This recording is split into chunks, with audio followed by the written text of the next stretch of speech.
আজ প্রথমবারের মতো আমরা এলাকায় আসছে আমাদের সবার প্রিয় পছন্দের বন্ধু জাকির হোসেন।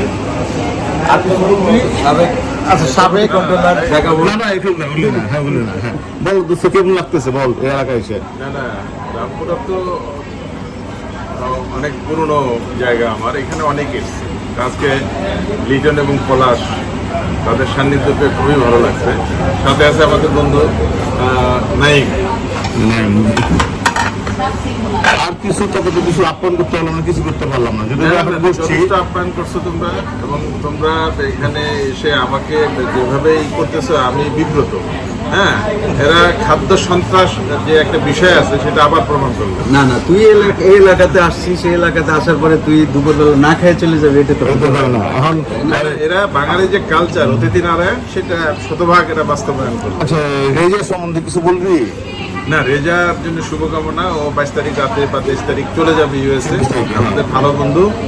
হ্যাঁ, ও আমেরিকায় যে ভালো থাকুক, আবার ভালোভাবে এখানে ঘুরে আসুক।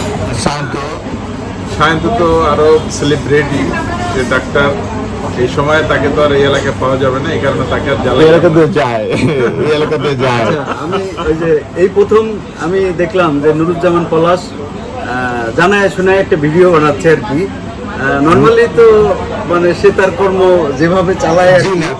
না, উল্টা পাল্টা ভিডিও বানাই আমি যেসব বন্ধু বান্ধব, মানে কি বলবো, জেন্টলম্যান, ওইসব বন্ধু বান্ধবদের সাথে আমি ভদ্রভাবে ভিডিও তৈরি করি, এটা মনে রাখবি। ওই ভিডিওটা দেই আমি। পলাশ হচ্ছে একটা গ্র্যান্ড অ্যাম্বাসেডর। সে আমাদের ভালো বন্ধু, তার বিচরণ সর্বত্র। সে সকল বন্ধুদের সাথেই সবসময় যোগাযোগ রাখে, কানেক্টেড থাকে, এটা ভালো লাগে। পলাশ আসলেই অসাধারণ। হ্যাঁ, যেটা তার বিরুদ্ধে একটা অভিযোগ করছে, সেটা কখনো কখনো হয়তো সে মজার ছলে করে, কিন্তু সে ভালো মানুষ, ভালো বন্ধু। মনে কি বলি? আচ্ছা, রাখি তো, চলে যাবো, যাইতো হাসপাতালে। ভাই, খাই যা